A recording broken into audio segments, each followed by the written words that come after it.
El tema de hoy, títulos o ministerios. Vamos a estar fijándonos en este tema, ya que en los últimos, creo yo, desde los años 80, por ahí quizás 70, finales de los 70 y 80, se empezó a dar una nueva una nueva moda que entró en las iglesias cristianas, de que los pastores empezaron a nombrarse apóstoles y empezó a haber muchos apóstoles. Hoy tenemos muchos apóstoles hoy en día y queremos hablar de este tema. Sabe que por muchos años la iglesia cristiana evangélica ha cuestionado la autoridad que se da para sí mismo el Papa, o que la Iglesia Católica Romana le da a un hombre que le ponen el título de Santo Papa.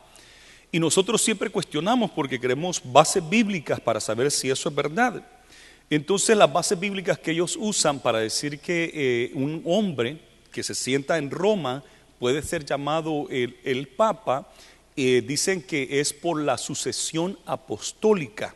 Esto quiere decir de que Pedro fue el primer apóstol de Roma, y cuando Pedro murió, entonces él le dio su autoridad apostólica al siguiente obispo de Roma, y que cuando ese murió, entonces le dio esa autoridad apostólica al otro, y así han venido. Así que todos los obispos que han estado en la ciudad de Roma se consideran el Santo Papa.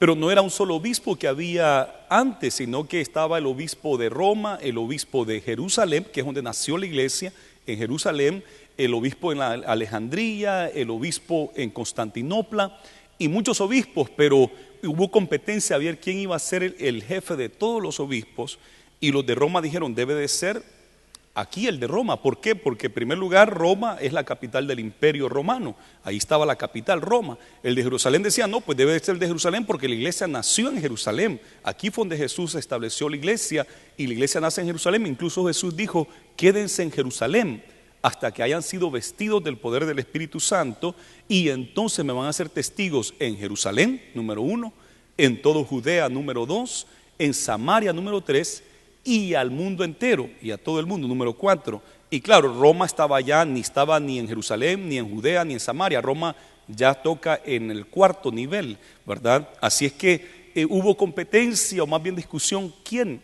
iba a ser el obispo mayor o el mero jefe de toda la iglesia. Ellos dijeron que Pedro había llegado a Roma, cosa que si usted lee toda la Biblia y lee el Nuevo Testamento, especialmente el libro de los Hechos, que es el libro histórico de la iglesia, se dará cuenta que Pedro no se menciona que haya ido a Roma, sino que encontramos que ahí estaba Aquilas y Priscilas, incluso Pablo estuvo un tiempo. Pero aun cuando el apóstol Pablo llega a Roma, ya hay hermanos en Roma, ya alguien estuvo predicando.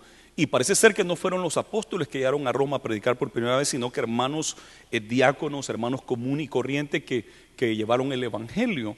Pero entonces ellos siempre han dicho: no, debe de ser el obispo de Roma, debe de ser el Santo Papa de toda la iglesia, porque Jesús le dijo a Pedro: Pedro, sobre ti voy a edificar mi iglesia, y a ti te daré las llaves te daré las llaves, y tú puedes abrir y cerrar, y bueno, y le da esa autoridad. Entonces nosotros bien sabemos que la Biblia dice que Jesús es la piedra angular y que Jesús es el fundamento. Incluso el mismo Pedro escribe una carta universal a todas las iglesias, y Pedro le dice que Jesús es la piedra angular, que Jesús es el fundamento de la iglesia, no él, sino que Jesús. Y nosotros hemos sabido siempre que el único título de roca siempre se le da a Dios. Él es la roca de los siglos, Él es la piedra preciosa, la piedra angular. Entonces siempre sabemos que la roca es Cristo. Entonces cuando Jesús le dice a Pedro: tú eres Pedro, y sobre esta roca edificaré mi iglesia, no le está diciendo que Pedro es la roca, sino que Pedro había dicho: tú eres el Cristo, el Hijo del Dios viviente. Y esa confesión de Pedro, esa declaración de Pedro, que es la verdad, que Jesús de Nazaret, que vino a esta tierra por la Virgen María, que el Señor usó a la Virgen para traer a Jesús, ese hombre es Dios mismo. Él es el Cristo, el Mesías. Y eso fue lo que dijo Pedro. Y Jesús dice: sobre esa piedra, sobre esa verdad yo voy a edificar mi iglesia. Y ningún hombre jamás ha querido ser la piedra del fundamento. Y entonces, pero ellos se toman de eso y nosotros cuestionamos eso. ¿Por qué ellos toman eso si en la Biblia no encontramos de que Pedro estuvo en Roma? Y aparte, no solamente era Pedro, eran 12 apóstoles, ¿verdad? Entonces, ¿por qué el de Roma? Claro que fue un asunto político de poder en aquellos entonces, porque Roma era la ciudad que gobernaba. Aunque bíblicamente pudiéramos decir que Jerusalén debería ser la sede de la iglesia, porque ahí es donde nace, ahí es donde Jesús nació, en Belén, que está cerca de Jerusalén, ahí fue donde María dio a luz, ahí fue donde Jesús se crió, ahí fue donde al final Él murió y resucitó, porque Él dijo, no es correcto que un profeta muera afuera de Jerusalén, y Él fue a Jerusalén y ahí lo mataron, ahí lo sepultaron y ahí resucitó. Así es que Jerusalén 100%, si fuéramos a decidir qué ciudad debería ser la sede del Evangelio de Cristo Jesús, para mí Jerusalén, no Roma, ni Washington DC, ni Puerto Rico, ni el DF, sino que Jerusalén. Yo así me inclino porque ahí fue donde nació. Pero nosotros como iglesia cristiana siempre hemos cuestionado eso, pero el problema es que hace unas décadas atrás, algunos cristianos de entre nosotros, pastores cristianos, empezaron también a decir, no, pues yo también soy apóstol. Entonces ya no solamente la iglesia católica que pretende una autoridad apostólica para el Papa, sino que los cristianos evangélicos empezaron también a querer una autoridad apostólica, y eso nos tomó a nosotros de sorpresa, porque cómo es que si nosotros hemos luchado contra esto y hemos tratado de aclarar lo que la Biblia dice acerca del apostolado, cómo es que ahora hermanos entre nosotros se quieran llamar apóstoles, y de repente viene uno que se pone el título profeta y le profetiza, le dice, ahora tú eres apóstol, ya no eres pastor, ya no eres evangelista, ya no eres diácono, sino que ahora tú eres apóstol, y ya tienen una autoridad apostólica, la misma que reclama el Papa, una autoridad apostólica. Eso mismo está reclamando algunos pastores cristianos evangélicos como nosotros, está reclamando una autoridad apostólica, y eso, amados hermanos, es peligroso, eso no es correcto. De verdad de que eso nos tomó de sorpresa, que cuando empezó todo eso, ahora es bien aceptable, ahora se ha difundido por todas partes y cualquiera se puede llamar apóstol. El otro día miraba a un pastor con 40 miembros, tenía 40 miembros, nunca ha podido pasar de eso, tiene muchos años ya pastoreando y solo en ese número se mantiene. Y vino un profeta desde el África, un africano, y le viene y le profetiza, lo hinca, lo unge con aceite, le dice el Señor que ahora tú eres apóstol. Y ahora él, apóstol ya, con 40 miembros, nunca ha levantado otra iglesia, nunca ha ido a hacer misiones alrededor del mundo, y ahora tiene el título de apóstol, ¿verdad? Y esos son los desórdenes y los abusos que nosotros estamos viendo, que son muy peligrosos porque reclaman una autoridad apostólica que Dios no les ha dado. Y yo creo que debemos de prestarle atención a esto.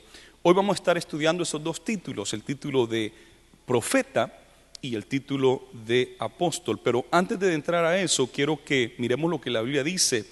Aquí en Efesios capítulo 4, leímos cómo el Señor constituyó a unos apóstoles, a otros profetas, a otros evangelistas, a otros pastores y maestros. Encontramos cinco oficinas acá de servicio, que es ¿para qué? Para la obra del Señor, para perfeccionar a los santos en amor y para que puedan crecer en la verdad. Para eso es que se dieron estos 5 ministerios. Pero encontramos de que no solamente hay 5 ministerios, hay más. No solamente hay 5 dones ministeriales, de ministerio hablo de servicio, sino que hay más dones ministeriales que el Señor ha dado. Y quiero llevarlos a Romanos capítulo 12, versículo 3 y 8. Oiga lo que dice la Biblia, Romanos 12, versículo 3 y al 8. Dice así: digo pues, por la gracia que me es dada a cada cual que está entre vosotros, que no tenga más alto concepto de sí que el que debe tener, sino que piense de sí con cordura, conforme a la medida de la fe que Dios repartió a cada uno. Porque de la manera que en un cuerpo tenemos muchos miembros, pero no todos los miembros tienen la misma función, así nosotros, siendo muchos, somos un cuerpo en Cristo y todos miembros los unos de los otros. Así que el consejo aquí del apóstol Pablo, el consejo bíblico es que cada quien dice que no tenga un más alto concepto de sí que el que debe tener. No se vaya a querer dar un título por ahí y ponerse bien altivo, sino que cada quien conforme a lo que el Señor le ha dado y no pretender un alto concepto de sí mismo, cosa que algunos han ignorado el día de hoy y han querido darse títulos bien poderosos y pretender tener cierta autoridad que Dios no les ha dado. Somos el cuerpo de Cristo y cada quien tiene diferente función y no podemos menospreciar a uno porque no tiene el título de pastor o el título de apóstol o el título de profeta, porque todos somos necesarios en la obra del Señor. Dice el versículo 6, de manera que teniendo diferentes dones, nosotros tenemos diferentes dones, según la gracia que nos es dada, si el de profecía, úsese conforme a la medida de la fe. Aquí aparecen 7, y claro, después se van a repetir algunos de estos, pero fíjese, el de profecía, que se use conforme a la medida de la fe. ¿Qué es la profecía? Profecía es declarar el mensaje de Dios, eso es la profecía. Profecía, tenemos dos clases de profecía. Una es, que es la más conocida, es poder quizás decir el futuro inmediato o el futuro lejano. Entonces cada vez que pensamos en profecía, nosotros pensamos en algo que va a acontecer en el futuro. Y es correcto, parte de la profecía es eso, ¿verdad? Decir lo que va a pasar en un futuro inmediato o en un futuro lejano. Pero también la palabra profecía muchas veces nos olvida que es simplemente declarar la palabra de Dios.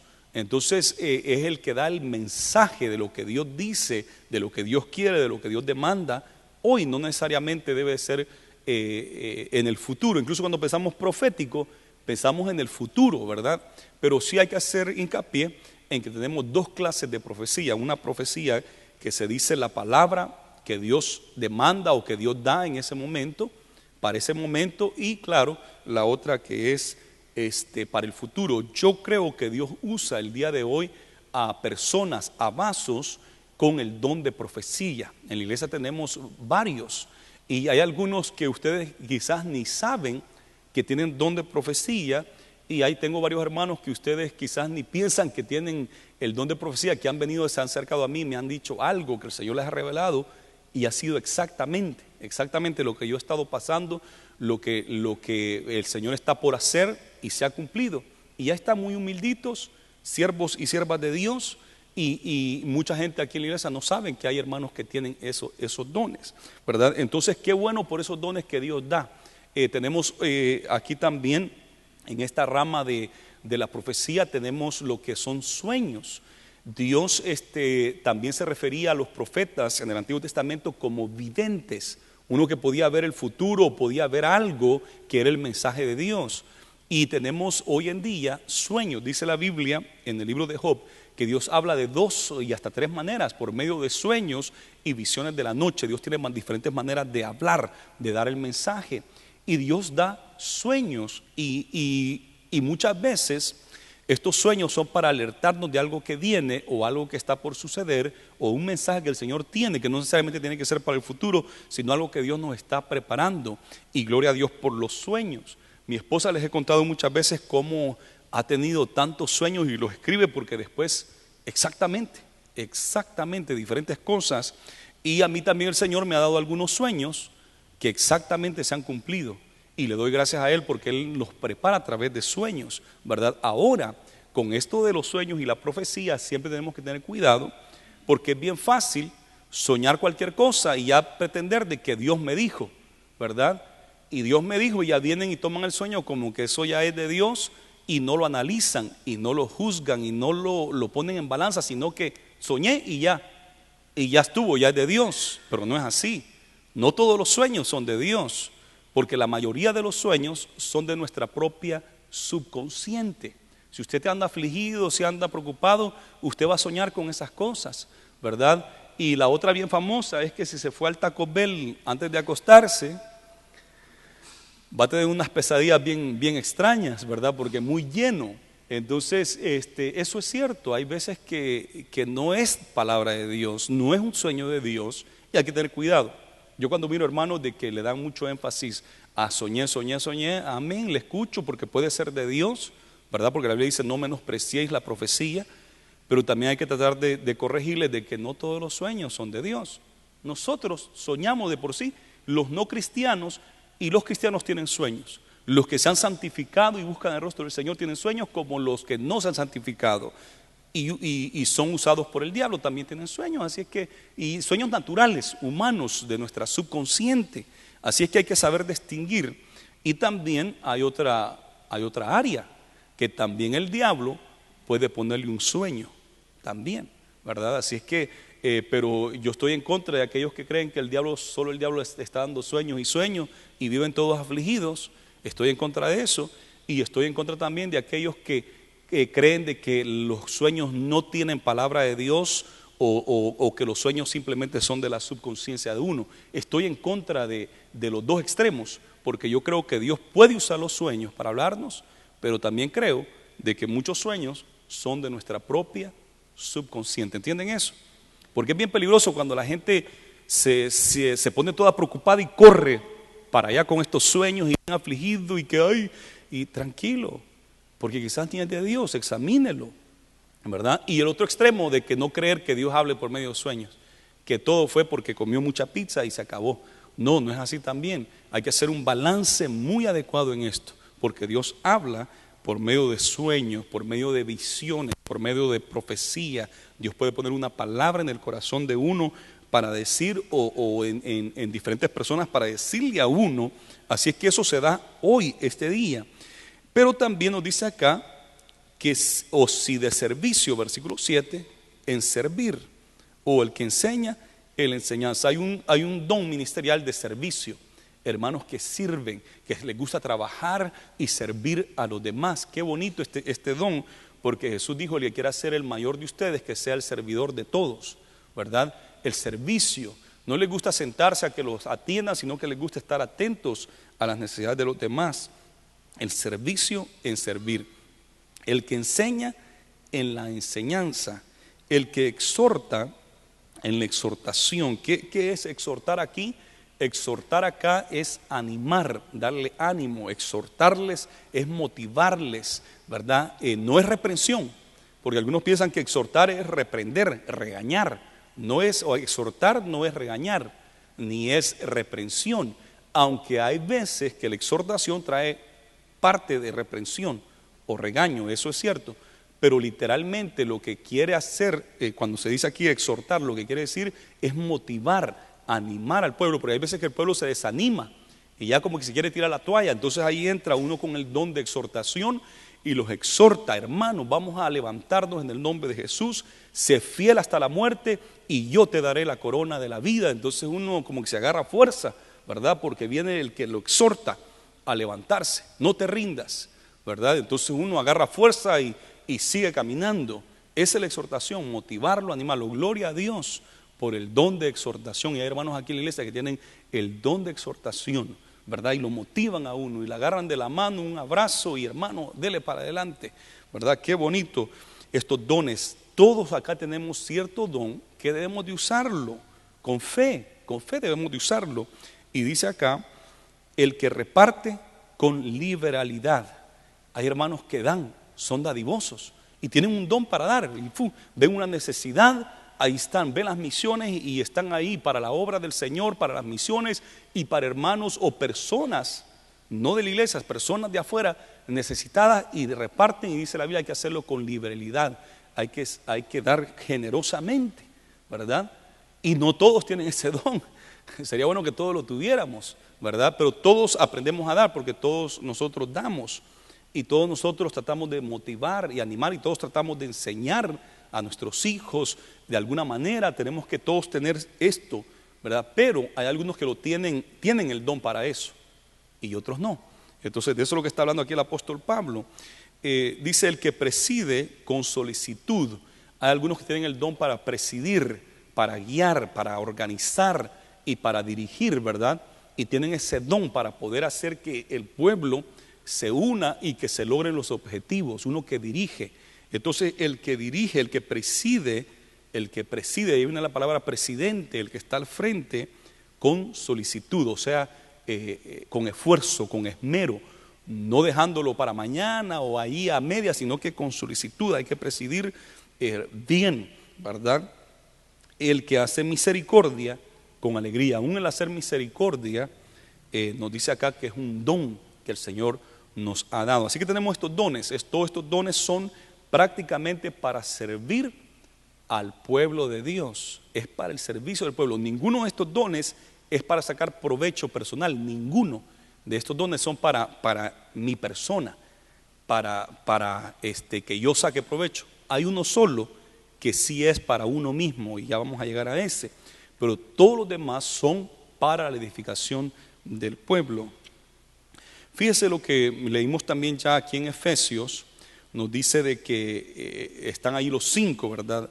Apóstol, profeta, evangelista, pastor y maestro, 5 que nos habla ahí, 5 ministerios, y nos dice que son prácticamente para edificar al pueblo, para que el pueblo esté firme y no sea llevado por viento de doctrina que al final termina cayendo.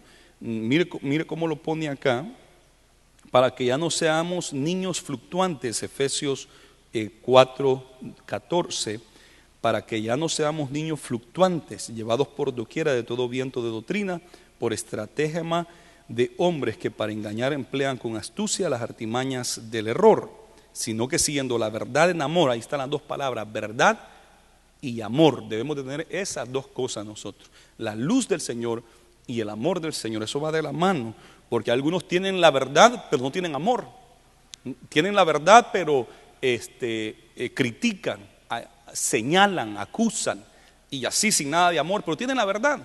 A los fariseos les pasaba, tenían la verdad de la palabra pero no tenían amor, sino que eran, como Jesús dijo, fariseos. Por fuera hacían todo lo que tenían que hacer, pero no había amor, no había misericordia, ¿verdad? Pero necesitamos las dos cosas. O otro que puro amor, amor, y somos hermanos con los budistas, con los musulmanes, y amor, amor, amor, y no tienen la verdad. Y eso también no es así, porque con puro amor y amor va a ir a quedar perdido. Pero necesitamos la verdad y el amor, van de la mano las dos cosas, la verdad, la luz y el amor debe ir siempre de la mano. El amor es los frutos del Espíritu y la verdad es la doctrina. Algunos son muy celosos de la doctrina, pero no tienen amor. Le pasó a la iglesia de Éfeso, le dijo el Señor, por cuanto han dejado el primer amor, si no te arrepientes, eran muy celosos de la doctrina, pero habían dejado el primer amor. Entonces tenemos que tener las dos cosas. Aquí dice que no seamos como niños fluctuantes. Aquí la palabra fluctuante se puede entender como uno que da vueltas y se marea de tanto dar vueltas y después anda como tambaleando y al final cae. Entonces ese fluctuante, uno que como cuando, ya no he visto que lo hagan mucho, pero yo me acuerdo que cuando se iba a darle a la piñata, había que cubrirle los ojos y darle unas cuantas vueltas y después mandarlo a que ni sabe para dónde va y arriba, abajo, ¿verdad? Eso es un fluctuante.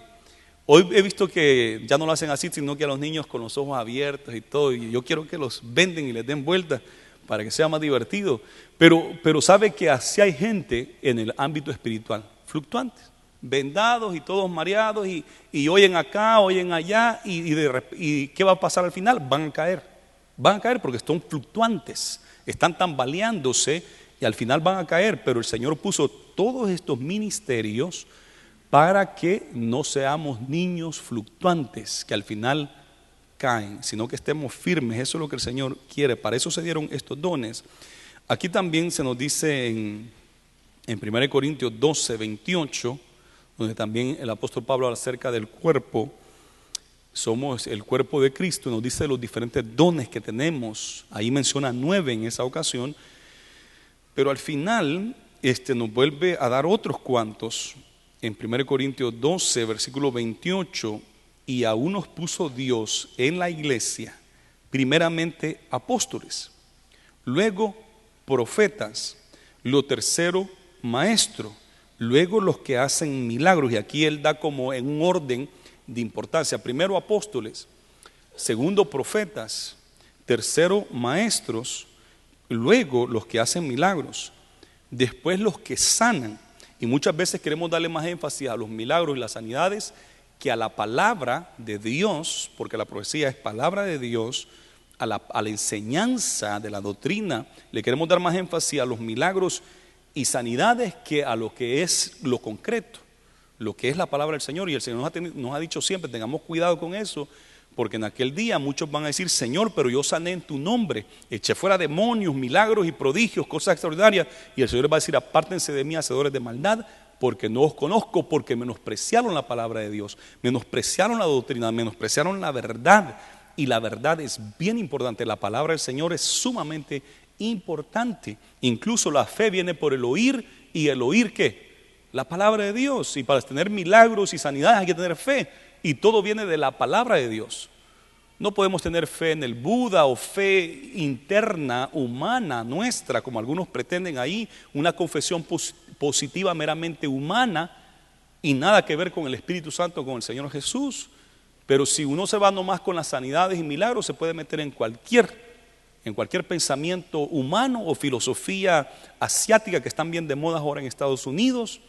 La filosofía de Asia han penetrado nuestra sociedad también, y está bien fácil. A eso se le llama la nueva era, los poderes de la mente, los poderes ocultos. Y sí suceden sanidades y milagros y cosas extraordinarias, pero no nos enfocamos en eso. Nosotros nos enfocamos en la palabra del Señor, que nos dice que el Señor sana hoy, hace milagros hoy y hace prodigios hoy, y lo creemos y lo vivimos, lo practicamos y lo disfrutamos, porque miramos las sanidades y milagros que el Señor hace en medio de nosotros, pero nos aferramos a la palabra del Señor. Por eso que Él dice: primero apóstoles, segundo profetas, tercero maestros, luego de eso los que hacen milagros. Y por eso le pido como iglesia que no le pongamos más énfasis a otras cosas que no sea a la palabra del Señor. Y claro que anhelamos los milagros y las sanidades, y lo vivimos, como les digo, y se manifiesta. Después los que sanan, los que ayudan, los que administran, y por último, los que tienen don de lenguas.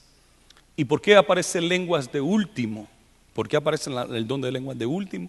Porque el don de lenguas es el único don que no es para el beneficio de otros, sino que las lenguas son para el beneficio de uno. Es el único don que miramos aquí de todos estos dones que aparecen, que es un don personal para la edificación propia. Pues la Biblia dice en 1 Corintios 14 que el que habla en lenguas habla para sí mismo y se edifica a sí mismo. Porque si no hay intérprete, ¿cómo va a poder el que está de simple oyente decir amén a lo que tú dices? ¿Verdad? No va a poder ser edificado porque está hablando en lenguas el otro, y al menos que se le interprete, al menos que se le dé la interpretación, entonces no va a poder recibir beneficio de eso, al menos de que reciba la interpretación. Y por eso ahí tenemos 1 Corintios 14, donde se nos da una serie de reglas de cómo se debe usar el don de lenguas, el don de profecía y el don de interpretación de lenguas. Cuando hay lenguas, entonces debe anhelar la interpretación de lenguas para que se edifique la iglesia.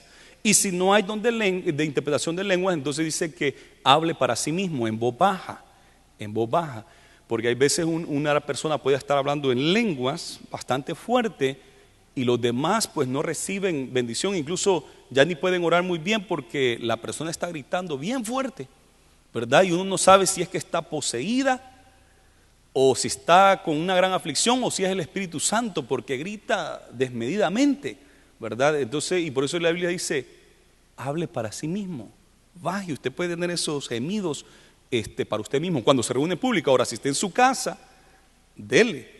Y si está en un retiro en una montaña, dele con ganas. Y si estamos en la vigilia, dele.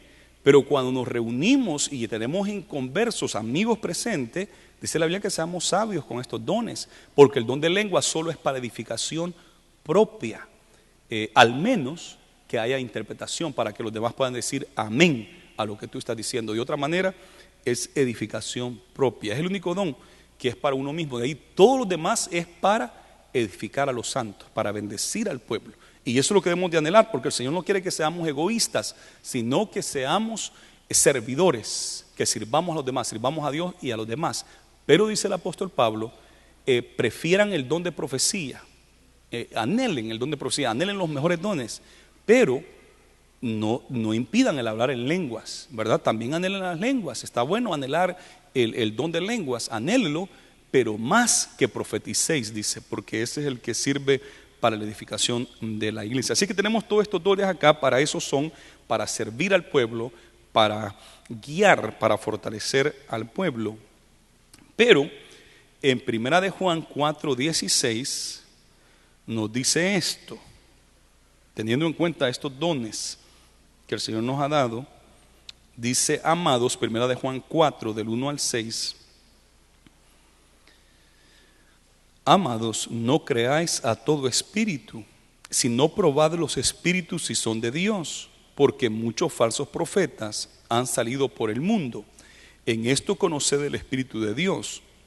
Todo el espíritu que confiesa que Jesucristo ha venido en carne es de Dios. Y todo espíritu que no confiesa que Jesucristo ha venido en carne no es de Dios. Y este es el espíritu del anticristo, el cual vosotros habéis oído que viene y que ahora ya está en el mundo. Así que nos dice el Señor: prueben todos los espíritus, prueben si son de Dios. En 1 Corintios 14 dice que se profetice 2 o 3, y esto por turnos, y los demás juzguen. La palabra juzgar ahí es analizar, poner en balance para ver si es cierto lo que dice la persona. El problema es que muchos de estos apóstoles modernos no quieren que se les juzgue, no quieren que se les examine, sino que ellos quieren que uno les acepte su autoridad apostólica y no hay lugar para cuestionarles. Los que llevan el título de profeta, y como les dije, aquí en la iglesia hay varios hermanos que tienen el don de profecía, y durante mi vida yo he visto muchos hermanos con el don de profecía, pero ninguno de ellos ha querido que se le diga: y ahora, hermanos, vamos a pasarle la parte al profeta Raúl, ¿verdad? Nunca, sino que le vamos a la parte del hermano Raúl, ¿verdad? No al profeta y pedir de que se le diga profeta. Ahora le vamos a dar la parte a la profetisa Ana, ¿verdad? Que pase. No, porque nunca hemos querido tener esos títulos, ¿verdad? Sino que tienen el don de profecía, pero no buscan el título, sino que lo que buscan es hacer la voluntad de Dios. Entonces, y la gente que anhela estos títulos no les gusta que se les cuestione su autoridad. Y la Biblia ¿qué dice? La Biblia dice que los analicemos, que los juzguemos, que veamos si son o no son de Dios. Eso es lo que la Biblia nos dice. Y hay una gente que se ampara rápido de que yo soy el siervo de Dios, yo soy el profeta, y no me pueden cuestionar porque les va a caer maldición. Se les van a enfermar sus hijos si ustedes hablan mal en contra de mía, ¿verdad? Yo no tengo problema que la gente me analice, me juzgue, incluso lo animo. Examine si lo que digo es de Dios o no es de Dios, examínelo, porque usted es responsable de asegurarse de que usted esté en la verdad, en la palabra del Señor, y debe de analizar y debe de ver. Yo no tengo problema con eso, y nunca, jamás he tratado de decir a la gente que no me juzgue, que no me examine, sino que me acepte a ciegas, jamás, porque yo sé que tiene que hacer un balance. Y les he dicho que los de Berea eran más nobles porque no aceptaban a Pablo todo lo que Pablo decía. Primero miraban en la Biblia, y si estaba de acuerdo lo que Pablo decía, estaba de acuerdo con las escrituras, entonces decían amén. Y Pablo dijo: estos sí son más nobles que los de Tesalónica. Los de Tesalónica aceptaron así nomás, pero estos examinaron a ver si era cierto. No se dejaron llevar. Pero cuando miramos gente que incluso se molesta o exige de que no se le analice, que no se le juzgue, eso para mí es una indicación de que son falsos, porque he visto algunos falsos por ahí en la ciudad, y cómo se molestaban porque uno hablara o dijera algo que estaba mal, y rápido decían que les iba a caer maldición. Entonces, ¿por qué? Porque no quieren que se les juzgue, que se les analice, que se les ponga en balance, porque tienen cosas que esconder, por eso. Pero el que no tiene nada que esconder, que venga el IRS y que me haga una investigación, que venga que el que quiera y que haga una investigación, ¿verdad? Cuando uno no tiene nada que esconder. Pero cuando uno tiene que esconder, quiere protegerse, que no me vayan a venir a revisar acá. Pero el que no tiene nada que esconder, Jesús dijo: yo todo lo que he hablado, lo he hablado a la luz del día. Yo no tengo nada que esconder, ¿verdad? Todo lo he hecho en público, y todo el mundo sabe lo que yo he dicho, lo que yo hago, todos lo saben. No ando a escondidas, no tenía nada que esconder, ¿verdad? Y entonces nosotros nos dice acá que no debemos de creer a todo espíritu. ¿Y por qué le dice esto Juan a la iglesia? Porque habían hermanos en esa época que trataban de decir: el Señor me ha dicho, el Espíritu Santo me habló, tuve un sueño, y cosa que no era de Dios. Por eso es que se lo está diciendo aquí a la iglesia. No todo, pero hay hermanos que quieren que todo lo que se diga hay que aceptarlo, y a mí no me parece bien eso. Si alguien se levanta a profetizar, ya hay que aceptarlo porque profetizó. No, vamos a escuchar lo que dice, porque la Biblia me dice a mí que no creamos a todo espíritu, sino que hay que probar si son de Dios. Nos dice que el que dice que Jesús no vino en carne, ese no es de Dios, porque habían hermanos que estaban diciendo: no, fíjense que Dios es tan santo que no puede tomar forma de hombre, porque el hombre, que es carne y hueso, está contaminado. O sea, carne y hueso, la sangre de nosotros y nuestro cuerpo en sí, no está a la altura de Dios, somos inferiores a Dios, ¿verdad? Hay pecado acá.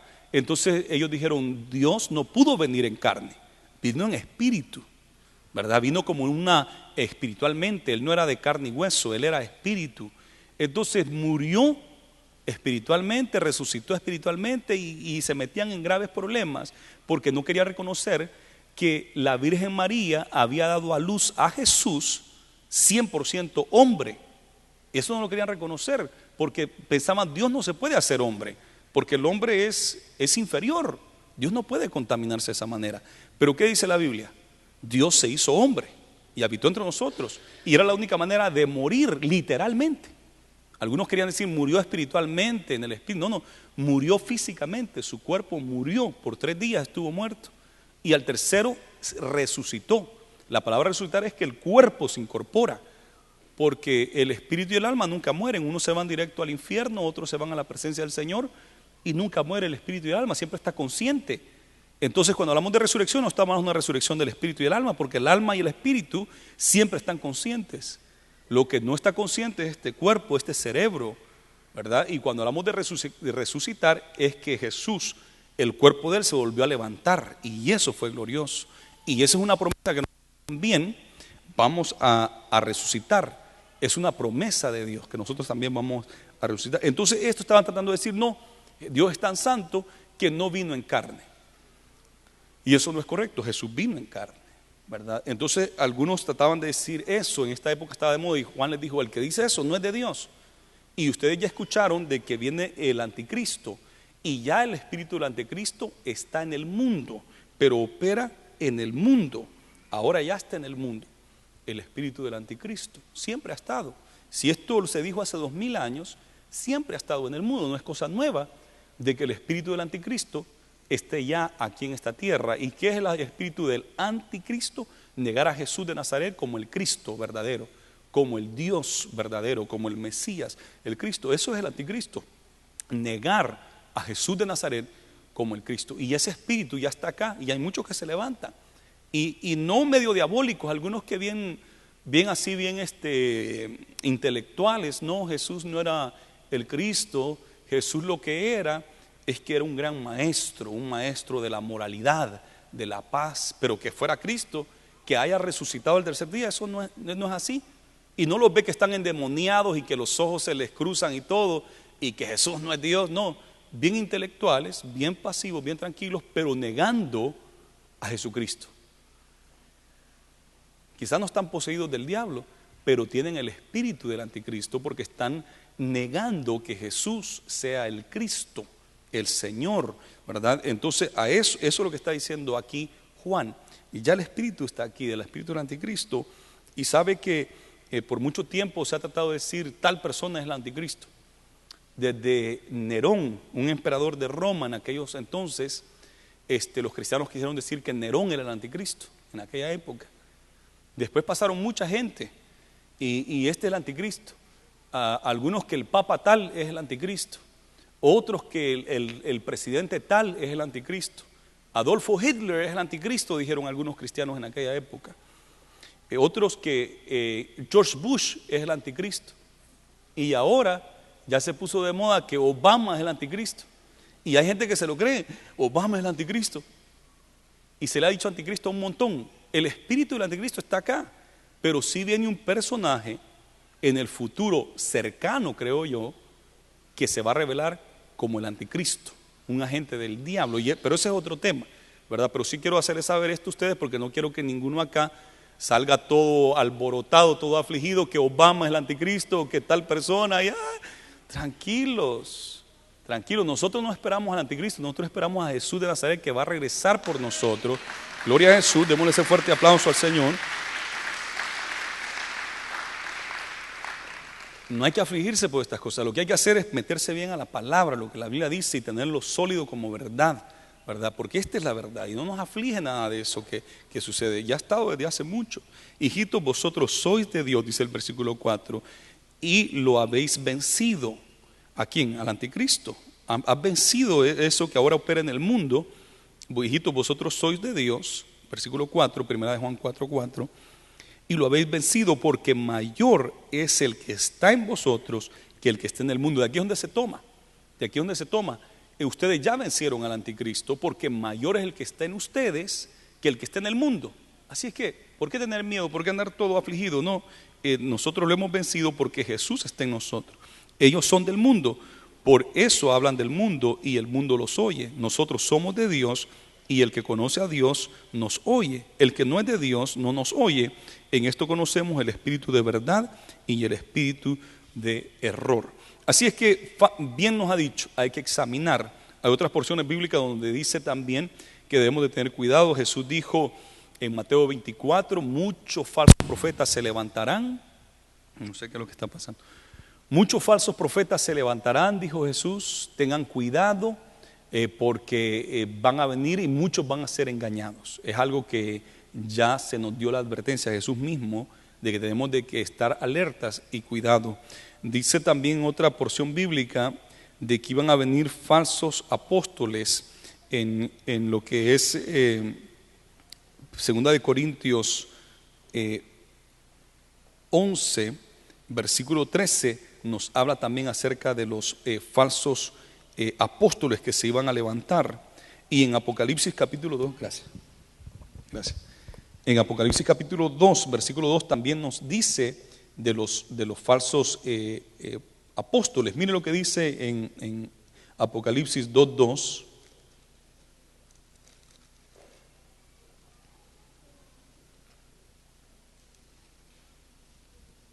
Y conozco tus obras y tu arduo trabajo y paciencia, y que no puedes soportar a los malos, y has probado a los que se dicen ser apóstoles y no lo son, y los has hallado mentirosos.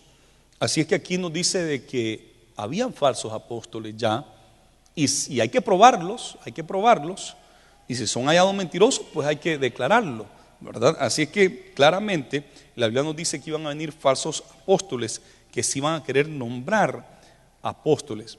Nosotros como Iglesia de Dios Pentecostal MI no creemos de que haya apóstol hoy en día, un apóstol que esté vivo y que tenga la autoridad apostólica que Jesús les dio a aquellos 12. No creemos que esto sea así.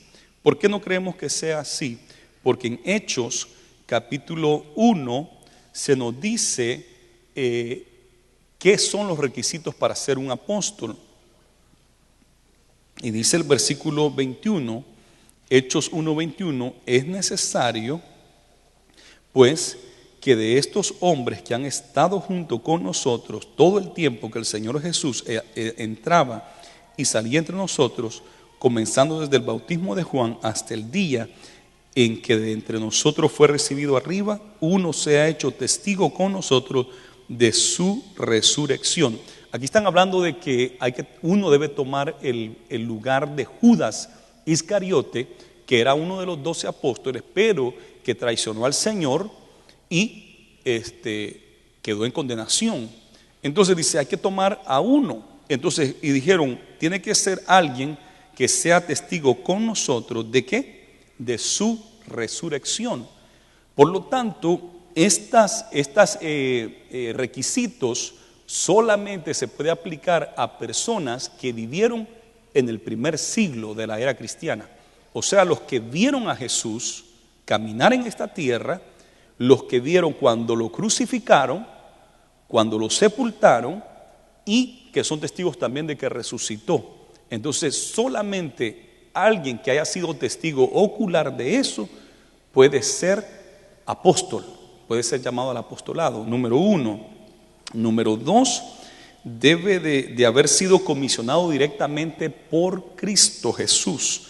Jesús tiene que haberlo comisionado.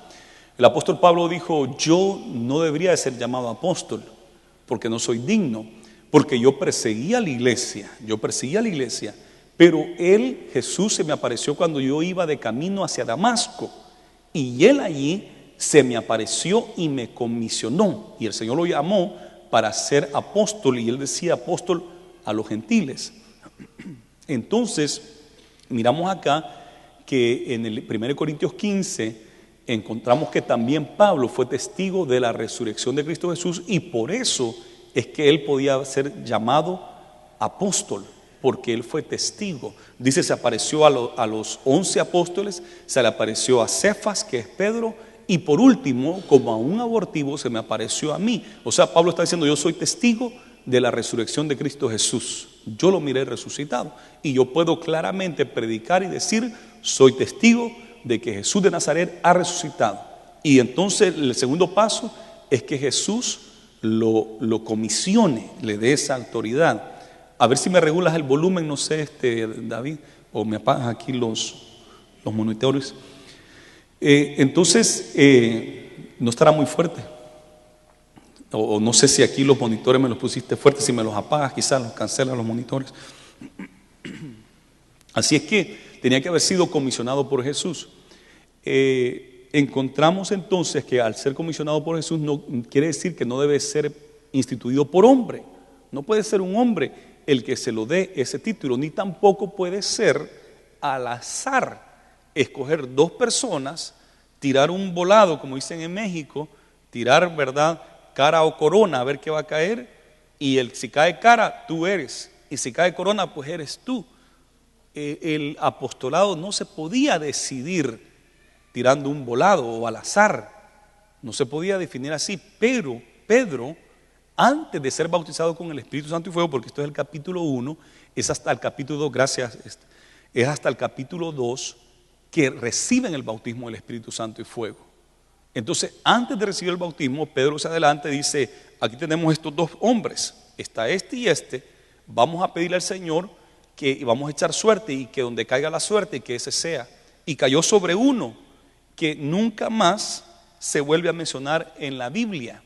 Nunca más se vuelve a mencionar ese que se hizo el apóstol número 12. Pero ¿quién aparece que se menciona bastantísimo? Pablo. Pablo es el que aparece como el apóstol que Dios escogió. Los 11 se reunieron, tiraron un volado y lo hicieron al azar, y claro, ponen a dos personas, va a caer sobre uno. Y por veces nos pasa así a nosotros: Señor, te pido que hagas esto o esto, y le damos dos opciones a Dios: esto o esto, Señor, una de las dos. Y claro que va a caer una de las dos, y especialmente si tiramos al azar. Pero lo que tenemos que hacer es que se haga la voluntad de Dios, porque Dios no tenía ninguno de esos dos. El Señor tenía a Pablo escogido, y Pedro no lo sabía todavía. Después son bautizados con el Espíritu Santo y fuego. Ahora el Espíritu de Dios está en ellos y empiezan a trabajar en la obra de Dios, y después el Señor llama a Pablo. Yo creo que esto es importante decirlo, porque en Apocalipsis capítulo 21 y versículo 14, miramos ahí lo que Jesús quería acerca de los apóstoles. Apocalipsis 21, 14. Y el muro de la ciudad tenía 12 cimientos, y sobre ellos los 12 nombres de los 12 apóstoles del Cordero. Entonces la Biblia dice que en la ciudad santa van a haber 12 cimientos, van a haber 12 nombres de los 12 apóstoles del Cordero. ¿Quién va a estar ahí? 11 de ellos estamos seguros quiénes van a ser, pero ¿quién va a ser el número 12? ¿Judas Iscariote, que entregó al Señor y se mató? Creo que no. El que escogió Pedro cuando tiró al azar, cuando tiró una monedita a ver a quién de los dos caía, o Pablo, el que escogió el Espíritu Santo. Y lo sabemos porque miramos el trabajo de Pablo, miramos todo lo que escribió. ¿Quién de los tres va a estar ahí? 11 están seguros, pero ¿quién de los tres? Yo creo que va a ser Pablo. Esto también nos indica que el Señor solamente escogió a 12 apóstoles y nada más. Y los 12 que escogió, los 12 son testigos de su resurrección. Así es que por eso es que nosotros, como Iglesia de Dios Pentecostal MI, no creemos que puedan haber apóstoles hoy en día de ese nivel de estos 12 que ha escogido el Señor, de los que van a estar ahí. Si fuera que todos estos apóstoles que se nombran ser apóstoles, como ellos dicen, Dios me puso, Dios me dio la autoridad apostólica, porque me lo reveló en un sueño, o vino tal profeta y me ungió, o otro apóstol me ungió, entonces este muro debería tener por lo menos unos 5,000 espacios para todos los apóstoles que tenemos hoy en día. Y yo creo que 5,000 es chiquito, yo creo que hay más apóstoles. Si le digo que uno de 40 miembros que tenía ya era apóstol, ¿verdad? Y se dan títulos así. Entonces, bíblicamente, nomás pueden ser 12, y los 12 deben de ser de la época del primer siglo de la era cristiana, de hace 2000 años. No puede haber para más según la Biblia. Ahora, hay muchos que se nombran, pero no creo que tengan la autoridad apostólica. Cuando la Biblia dice que Dios ha dado los 5 ministerios estos, apóstol, profeta, evangelista, pastor y maestro, pero después en otro versículo nos hace énfasis en 2 de ellos y dice edificados en el fundamento de apóstoles y profetas, que el fundamento principal o la piedra del ángulo es Cristo Jesús, pero debemos de edificarnos, crecer en el fundamento que pusieron los apóstoles y profetas. ¿Qué quiere decir esto? Estos son los que dieron la palabra de Dios, los que dieron la doctrina, y estos son los que Dios usó para escribir la Biblia. Tanto el Antiguo como el Nuevo Testamento fue escrita por profetas y apóstoles y profetas, y ese es el fundamento. Entonces, pero ahí se ha levantado gente que quiere tener la autoridad como de Pedro y decir que lo que él diga es al nivel de la Biblia. Si él escribe un libro, ese libro puede ser considerado Sagrada Escritura, ¿verdad? Así es que tenemos que nosotros examinar bien lo que dice la Biblia. Si se me acercan ahí los hermanos a orar por Goño. Gracias, Señor. Gloria a Dios. Les pido la oración por él. Es un muchacho bien noble, ¿sabe? Bien noble, muy amable. Y el Señor le habla y ha dado unos sueños y bien bonito lo que el Señor le ha dado a él. Y el otro día tuve la oportunidad de hablar con él y de verdad que es un muchacho muy noble. Y yo estoy orando para que nunca más le vuelva a pegar esto, porque aquí tiene un golpe de tantas veces que siempre cae de ese lado, ¿verdad? Y yo ya no quiero, o sea, me dio no sé qué, yo no me gustaría que vuelva a caer ahí con eso. Y gracias al Señor que no le ha pasado hasta ahorita, y esperamos al Señor que no le vuelva a pasar. Y qué bueno que estaba sentado. Gloria a Jesús. Gloria a Dios. Bueno, les decía entonces acerca de estos requisitos, ¿verdad? Debe ser una persona que estuvo allá, ser testigo de la resurrección, ser testigo de eso. Por lo tanto, no hay para más. 12 dice la Biblia que son. Ahora, nosotros, y concluyo con esto porque el tiempo avanzó, debemos de recordar las palabras de Jesús. Jesús sabía de que esto se iba a dar entre nosotros, porque se daba entre los fariseos, y él sabía que en su iglesia después se iban a levantar personas queriéndose poner títulos, y dijo Jesús esto. Vaya conmigo a Mateo 23, versículos 7 al 11, y con esto concluimos. Mateo 23, versículo 6, para que vean, está hablando de los fariseos, y mire lo que dice Mateo 23, 6.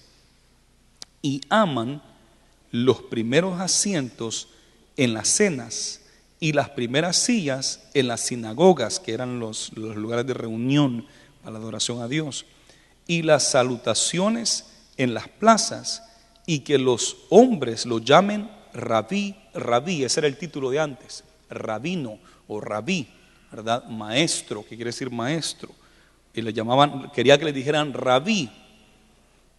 Pero vosotros no queráis que os llamen rabí, porque uno es vuestro maestro, el Cristo, y todos vosotros sois hermanos. Entonces, ¿qué dice el Señor? Llámense hermanos. No se llamen rabí, no se llamen apóstol, no se llamen reverendo, que es otro título. Ese título lo usamos nosotros en la Iglesia de Dios Pentecostal MI.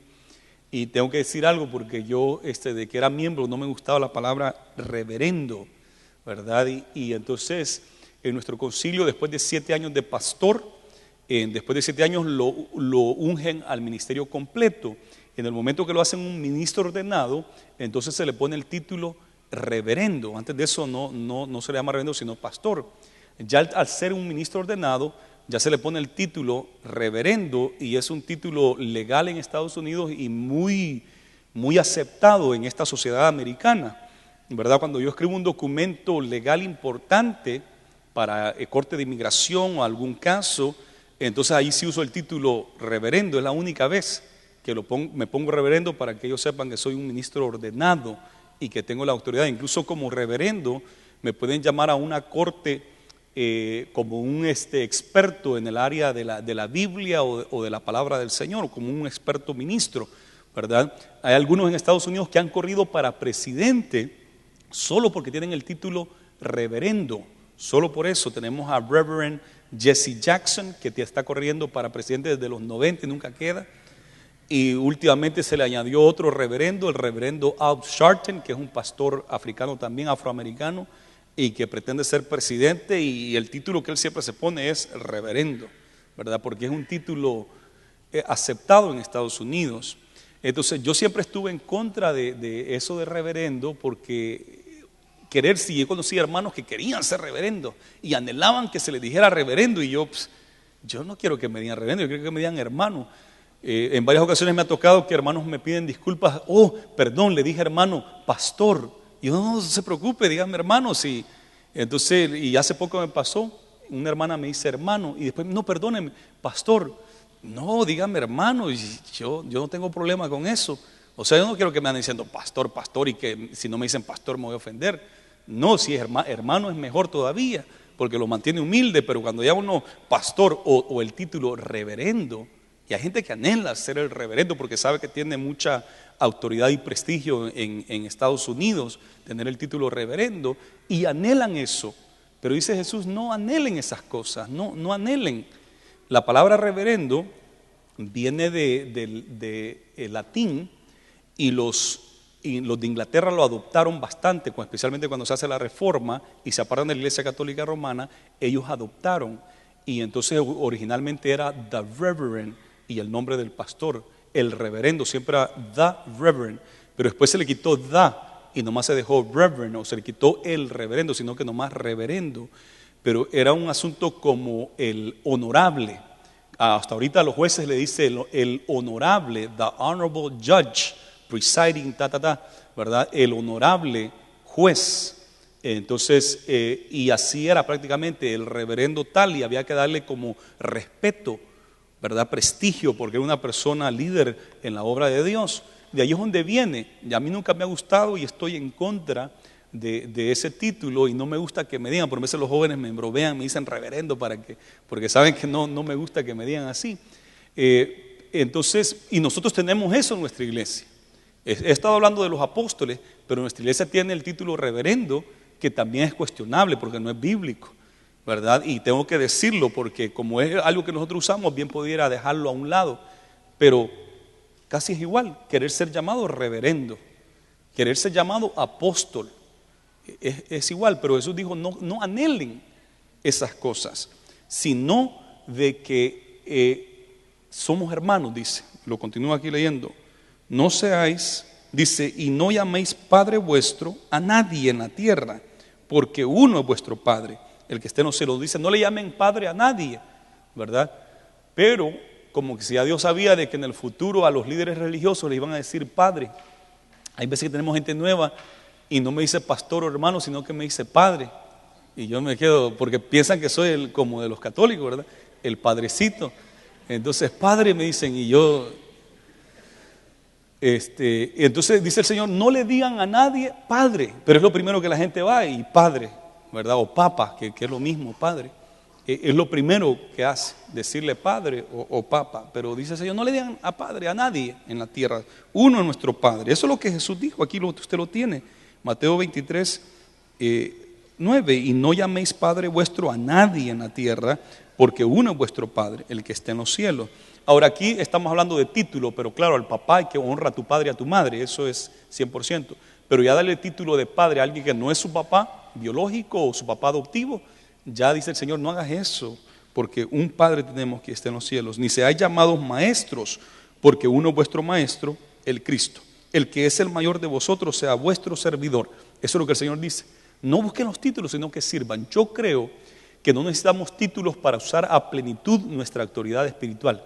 Yo no necesito de un título de apóstol para usar mi autoridad espiritual que el Señor me ha dado para orar por los enfermos, para predicar la palabra, para guiar a la iglesia. No necesito de ese título, sino que yo hago lo que tengo que hacer porque tengo la autoridad de Dios. Y ustedes igual, hagan lo que tienen que hacer, los dones que el Señor les ha dado, los llamados que el Señor les ha dado, los ministerios que el Señor les ha dado, sin andar buscando título, que me digan el profeta tal. Cuidado con esas cosas. Haga su trabajo y no anhele los títulos, sino que anhele tener un ministerio genuino y verdadero. Gloria a Jesús. ¿Por qué no inclinamos nuestros rostros?